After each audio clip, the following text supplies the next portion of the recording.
Old age patients છે ખાલી એ લોકોને જ ફિઝિયોથેરાપીની નીડ હોતી હોય છે?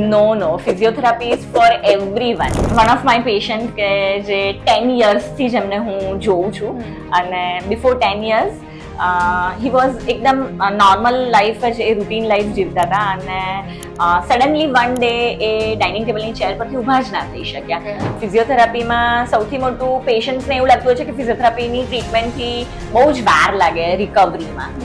અવર body is a miracle I would say. એટલે જે આપણે વિચારીએ ને એ આપણા બોડીમાં થઈ શકે છે. પેશન્ટ્સ આસ્ક અસ કે આઈસ પેક કરવું કે હોટ પેક કરવું when there is injury or the pain. તો I would say Hey everyone, welcome back to the channel. We are back with another podcast. અને આજે આપણી સાથે છે આપણા guest doctor Heli Salvi. She is a renowned physiotherapist અને એ expertise રાખે છે કાર્ડિયોપલ્મનરી અને ઓર્થોના ટ્રીટમેન્ટ્સમાં. And she comes here with an experience of more than 15 years, which is a huge thing. And I'm so excited for this podcast. So, કેમ છો તમે? બસ I am fine Dhwani. Okay, so I am very happy to be here with even you. I'm glad to have you. So આપણે start કરશું તમારા સ્કૂલિંગથી કે તમને પહેલાથી જ એવું હતું કે ના મારે 10th પછી સાયન્સ ફિલ્ડ જ લેવું છે? Yes. In school time one of my friend એ બહુ જ મને મોટિવેટ કરતી કે આપણે બંને જણા એન્જિનિયરિંગમાં જઈશું. અને એના મોટિવેશનથી મને એવું હતું કે હા સાયન્સ ફિલ્ડ તો લેવાની જ છે. બીકોઝ અમારા ટાઈમે આવું મેથ્સ અને બાયોલોજી અલગ નહોતું. સો સાયન્સ ફિલ્ડ પછી એન્જિનિયરિંગ એન્ડ મેડિકલ. તો તમે ફિઝિક્સ કેમિસ્ટ્રી મેથ્સ બાયો ચારે subject? Yes, all subjects, 5 subjects, 2 maths. Right. અને એના પછી તમે 11th 12th માં સાયન્સ લીધું, એના પછી બેચલર્સ કર્યું? Yes. One of my 11th 12th માં એક મારા ડોક્ટર હતા જે ડેન્ટિસ્ટ પાસે મારી ટ્રીટમેન્ટ ચાલતી હતી. એમને જોઈને મને બહુ જ I was impressed with his personality અને the way he was treating patients.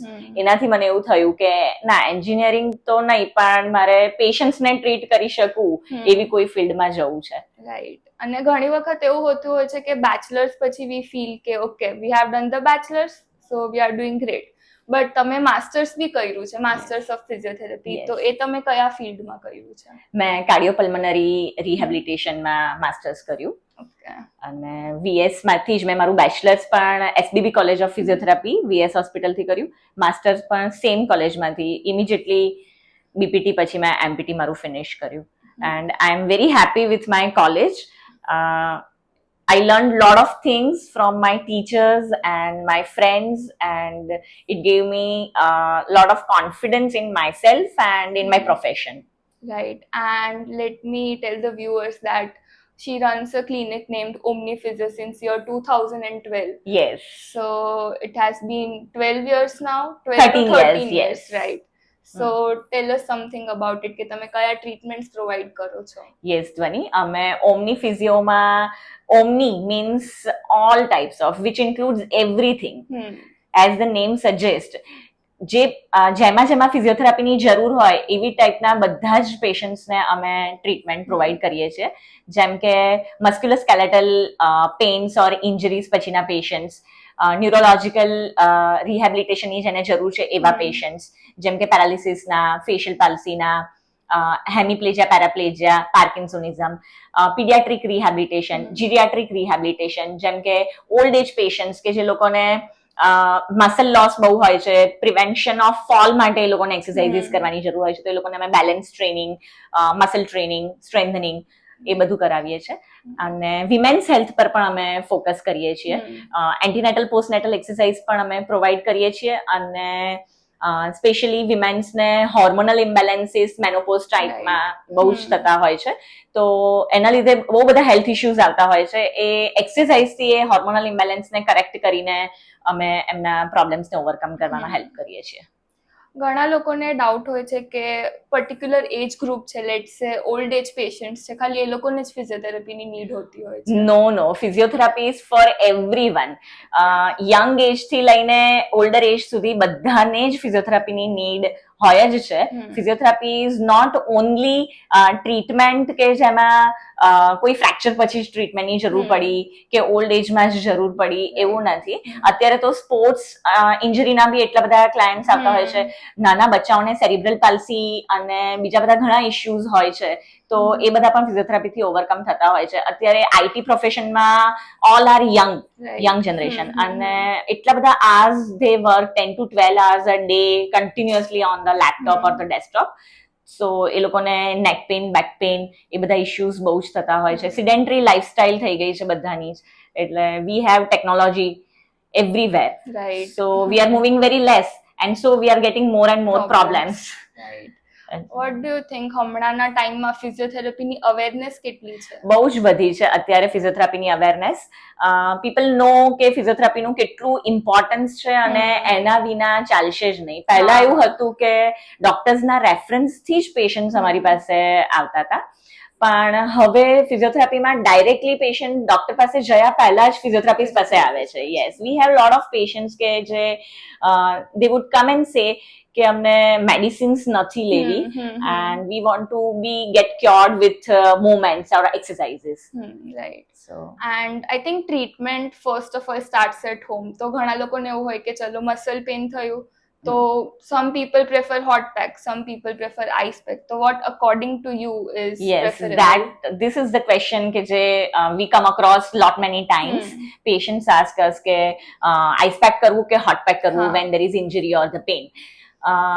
So I would say to my viewers ke જ્યારે તમને અક્યુટ ઇન્જરી હોય છે અને કઈ અક્યુટ પેઇન છે, શાર્પ શૂટિંગ પેઇન છે, રિસન્ટ પેઇન છે, તો એ પેઇનમાં you should do ice pack. And if the pain is very chronic, long lasting, dull aching pain છે તો એમાં hot pack works better. And in our clinic we give ice pack immediately followed by hot pack, which we call it is a contrast therapy and it gives very good results.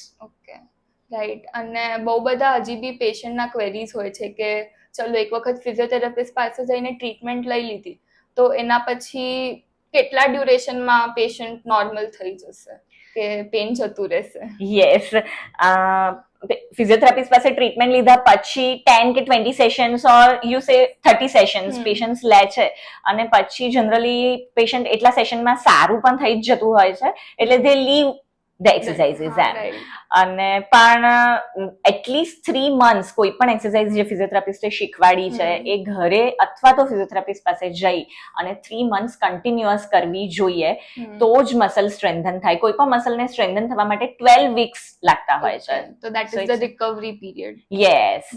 3 months strengthening is must for the muscles to get strengthened. Right. Proper. અને ચલો એક વખત treatment બી થઈ ગયું, હવે normal બી થઈ ગયા, તો આર ધેર ચાન્સીસ કે રીઅકરન્સ થાય પેનમાં? રીઅકરન્સ, પેશન્ટ્સ કમ એન્ડ સે અસ કે ભાઈ એક્સ ક્લિનિકમાં અમે ટ્રીટમેન્ટ લીધી અને ટ્રીટમેન્ટ લીધી એટલો ટાઈમ સારું રહ્યું પણ પછી અગેન પેન આવી જાય છે. તો અગેન આઈ વુડ સે કે ટ્રીટમેન્ટ 10-20 સેશન્સ પૂરતી લઈને છોડી નથી દેવાનું. તમને સારું થઈ જાય ત્યારે ખાસ એક્સરસાઇઝ કરવાની છે અને ત્યારે જ તમે વધારી શકશો exercises. You have to give challenges to your muscles, than only it will build up. તો એ ચેલેન્જિંગ એક્સરસાઇઝ જ્યારે પેન નહીં હોય ત્યારે જ તમે કરી શકશો. રાઈટ. સો એ ટાઈમમાં તમારે ફિઝિયોથેરાપિસ્ટને સતત કોન્ટેક્ટમાં રહેવાનું છે. ફિઝિયોથેરાપિસ્ટ પાસે દરરોજ ના જાઓ તો વન્સ અ વીક જઈને તમારું એક્સરસાઇઝનો પ્લાન બતાવી દો. અમે તો બધાને કહીએ જ છીએ કે વન્સ અ વીક આવો 3 months સુધી, 20 સેશન્સ પતે કે 30 સેશન્સ પતે પછી. And we have programmes, fitness programmes કે જેમાં અમે ઇનિશિયલ 20-30 સેશન્સમાં એ લોકોને ઇલેક્ટ્રોથેરાપીથી અને એક્સરસાઇઝ થેરાપીથી કે મેન્યુઅલ થેરાપીથી ટ્રીટમેન્ટ આપીએ છીએ અને પછીના ટાઈમમાં જ્યારે સ્ટ્રેન્થનિંગ કરવાનું છે ત્યારે અમે ફિટનેસ પ્રોગ્રામમાં પેશન્ટ્સને કન્વર્ટ કરી દઈએ છીએ જેમાં we give them more challenging exercises which get them back to their daily routine કે normal activities માં લઈ જાય અને 3 months એ અમારી જ સાથે રહીને કન્ટિન્યુ કરે. They don't leave behind after going home. એવી કોઈ એક્સરસાઇઝીસ ખરી જે રેગ્યુલર બેસિસ પર ઘરે કરી શકાય? ઘરે કરી શકાય એવી પેશન્ટના ઇન્જરીના રિલેટેડ કે એના પ્રોબ્લેમ રિલેટેડ એક્સરસાઇઝ અમે પ્રિસ્ક્રાઇબ કરતા જ હોઈએ છીએ. જે પેશન્ટ ક્લિનિક ઉપર નથી આવી શકતા એને અમે હોમ પ્રોગ્રામ્સમાં એક્સરસાઇઝ આપતા જ હોઈએ છીએ. પણ એ એક્સરસાઇઝ એ કરેક્ટ કરે છે કે નહીં એના માટે એને વન્સ અ વીક ફિઝિયોથેરાપિસ્ટ પાસે આવીને એકવાર મુવમેન્ટ બધી બતાવી જવી, ફિઝિયોથેરાપિસ્ટ પ્રોપર અસેસ કરે અને એનું પ્રોગ્રેશન શીખવાડે. Progression is very important. So progressive exercise માટે એને રેગ્યુલર ફિઝિયોથેરાપિસ્ટના કોન્ટેક્ટમાં રહેવું જોઈએ.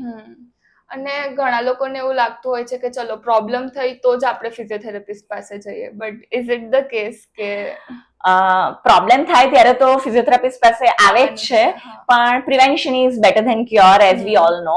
એટલે we have programmes of fitness કે જેમાં અમે પ્રિવેન્શન એક્સરસાઇઝીસ, ઇન્જરી ના થાય એના માટે, અને જેને ઓલરેડી પાસ્ટમાં neck pain, back pain, shoulder pain, knee pain એ બધા ઇશ્યુઝ રહી ચૂક્યા છે અને they don't want to go to the gym or any other exercise setup, તો એ under the guidance of expert physiotherapist એ પ્રોપર એક્સરસાઇઝ, એમના જે પ્રોબ્લેમ્સ હતા કે છે એના રિલેટેડમાં એક્સરસાઇઝ, અને આગળ નવા પ્રોબ્લેમ્સ ના થાય એના માટે પ્રોપર સ્ટ્રેન્થનિંગ એક્સપર્ટ ફિઝિયોથેરાપિસ્ટના ગાઈડન્સમાં કરી શકે એવા પ્રોગ્રામ્સ પણ દરેક ફિઝિયોથેરાપી સેન્ટરમાં હોય છે. અમે ઓમની ફિઝિયોમાં પણ એવા ફિટનેસ પ્રોગ્રામ્સ રાખ્યા છે.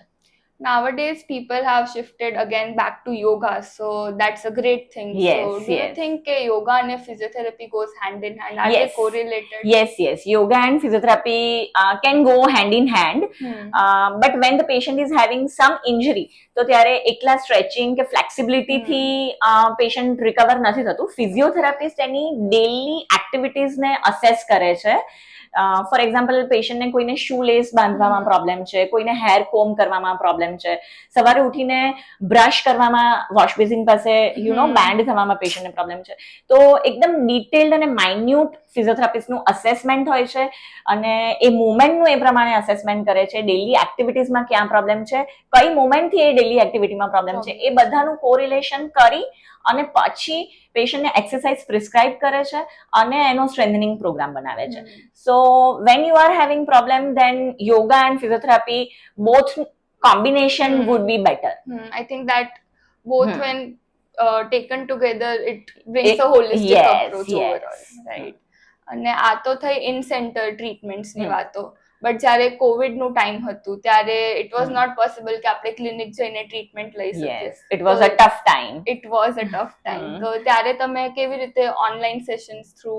હા, ત્યારે અમે ઓનલાઈન કન્સલ્ટેશન્સ, વિડીયો કન્સલ્ટેશન્સ કરતા હતા અને હજી પણ એ વિડીયો કન્સલ્ટેશન્સ ચાલુ જ છે, જેમાં વિડીયોમાં patient can show there problem and અમે પૂછીએ કે કઈ મુમેન્ટમાં તકલીફ છે, તો પેશન્ટ એ મુમેન્ટ કરશે અને વી વિલ એનાલાઇઝ અને accordingly we will show exercises એમને પરફોર્મ કરીને, અને પેશન્ટ વિડીયોમાં અમે બહુ સારી રીતે જોઈ શકીએ છીએ. We also learned video consultations in COVID time. Right. And હમણાં currently બી તમે ચાલુ જ છે. Yes. So it's like you give the problem, we have the solution for it, be it any medium. So that's a great thing. અને physiotherapy સિવાય તમારા બીજા કોઈ હોબીઝ કે તમારું passion? Physiotherapy is the only passion for me. Okay, so you love your work. Yes, I work day and night in physiotherapy when I was in my job. So before this clinic, 12 years મારા clinic ને થયા, almost 13 years. Right. But before that I did 3 years of my job, and in that time 9 hours was my job time. And on top of it I was doing home visits, and I was also working with a sports injury doctor. So morning 7 to late night till evening 9 I was just behind physiotherapy. Right. So તમારું હમણાંનું routine કેવું છે, like સવારથી કરીને રાત સુધી? Because I think you being a physiotherapist, you are running your own clinic as well. તમે ઘર પણ મેનેજ કરો છો અને એના ઉપરાંત તમે પોતા માટે બી કેવી રીતે ટાઈમ કાઢો છો, તો તમારું રૂટીન શું છે ને કેવી રીતે તમે મેનેજ કરો છો? Yes, morning 7:40 we start our clinic. Okay. And I have 2 kids. So they go to school at 7:40 and I go to my clinic. Right. Same time. So when they come back to the home, I also come back home by 1:30. And in that time I manage 1:30 to 4:30 I'm with my kids and at home. After that again at my clinic till 8:30, 4:30 to 8:30. And again after 8:30 I give quality time to my kids also. Right. So that way family and professional life બંને manage balance થઈ જાય છે. Yes. આ જર્નીમાં તમને બહુ બધા લોકોએ support કર્યું હશે. Yes, definitely. વર્ક લાઈફ અને પ્રોફેશનલ લાઈફ અને ફેમિલી લાઈફને બેલેન્સ કરવા માટે ફેમિલીનો સપોર્ટ મોસ્ટ ઇમ્પોર્ટન્ટ છે, જે મારા હસબન્ડ અને મારા ઇનલોઝ બંને તરફથી મને બહુ જ સારો મળે છે. તો જ હું એકદમ પીસફુલી ક્લિનિક ઉપર કામ કરી શકું છું અને ફોકસ્ડ કામ કરી શકું છું. હમણાં સુધી તમે બહુ બધા પેશન્ટ્સને ટ્રીટમેન્ટ આપી હશે, બટ એવા કોઈ સ્પેશિયલ કેસીસ ખરા જે તમે રિકોલ કરી શકો કે ચલો આ કર્યા પછી મને સેટિસ્ફેક્શન મળ્યું કે yes I wanted to do this? Yes, definitely. One of my patient કે જે 10 yearsથી જ એમને હું જોઉં છું, અને બિફોર 10 years હી વોઝ એકદમ નોર્મલ લાઈફ જ, એ રૂટીન લાઈફ જીવતા હતા, અને સડનલી વન ડે એ ડાઇનિંગ ટેબલની ચેર પરથી ઉભા જ ના થઈ શક્યા, અને he consulted a doctor and he got to know કે એમને સ્પાઇનમાં કોઈ ગાંઠ છે, અને he got operated. After the operation, his spinal cord was completely cut and he was not able to move in bed. પથારીમાં પડખું પણ નહોતા ફરી શકતા. અહીંથી નીચેનો બધો જ ભાગ એમનો કામ કરતો બંધ થઈ ગયો હતો. We call it paraplegia, complete paraplegia. અને યુરિન અને સ્ટૂલના પણ સેન્સેશન જતા રહ્યા હતા. I was going to treat him at his home and we work together. એમાં પેશન્ટની પણ પેશન્સ અને ફિઝિયોથેરાપિસ્ટની પેશન્સ અને હાર્ડવર્ક અને કન્સિસ્ટન્સી, એ બધું જ ભેગું થઈ અને patient achieved very good level. અત્યારે વોક પણ કરી શકે છે, અત્યારે મારા ક્લિનિક ઉપર જાતે સેલ્ફ ડ્રાઈવ કરીને પણ આવી શકે છે, અને he still coming to my centre after 10 years. I think trust is something which you need to show. Yes, yes. તો અગર તમે તમારા ડોક્ટરને ટ્રસ્ટ કરશો તો તમારું ટ્રીટમેન્ટ ઉલટું વધારે સારી રીતે કમ્પ્લીટ થશે. Yes, definitely. રાઈટ. અને હમણાંના જે ન્યુ કમર્સ છે, જે લોકોને physiotherapy as a career option choose કરવું હોય, તો વોટ ડુ યુ થિંક આગળના 5 કે 10 વર્ષોમાં ફિઝિયોથેરાપીનું શું સ્કોપ છે? ફિઝિયોથેરાપીના અત્યારે ફ્યુચરમાં બહુ જ સારા સ્કોપ છે. Physiotherapy is very vast and rapidly developing એક બ્રાન્ચ છે, જેમાં એટલું બધું એડવાન્સમેન્ટ છે કે જેની કોઈ કલ્પના જ ના કરી શકીએ આપણે. સો અને પીપલમાં અવેરનેસ પણ એટલી બધી છે, ફિઝિયોથેરાપિસ્ટની નીડ એટલી બધી વધી ગઈ છે. Every home and every individual needs physiotherapy, whether it is a sports injury, whether it is geriatric, pediatric, or any kind of IT professionals. So everyone needs physiotherapy. Right. 15 વર્ષની જર્નીમાં બહુ બધા ચેલેન્જીસ આવ્યા છે. અપ્સ તો હશે જ બહુ બધા, બટ ડાઉન્સ બી હશે. તો એ તમે કેવી રીતે ફેસ કર્યું? Yes, in my 15 years definitely challenges બહુ જ બધા આવ્યા, પણ એ બધા જ હર્ડલ્સને ઓવરકમ કરવામાં મારા ફેમિલીનો સપોર્ટ, મેરેજ પહેલા મારા પેરેન્ટ્સ અને મારા ભાઈ ભાભીનો, અને મેરેજ પછી મારા ઇનલોઝ અને મારા હસબન્ડ અને મારા કિડ્સ પણ એટલા જ સપોર્ટિવ છે. એ બધાના સપોર્ટથી બધા ચેલેન્જીસ ઓવરકમ કરીને પોઝિટિવ અપ્રોચ સાથે yes I came out, and what ever today I am very happy the level where I have reached. You have achieved really great things, and I think A achieve કરવા માટે બહુ બધું hard work લાગ્યું હશે, અને એના વગર તો પોસિબલ જ નથી. સ્ટ્રગલ્સ, હાર્ડવર્ક બધું જ આવ્યું, પણ with patience and positive attitude we together could handle it. Yes, and my team of my physiotherapists, they also helped me a lot. Where did you do your BPT and MPT, in which college? I did it in from SBB College of Physiotherapy, VS Hospital. Right.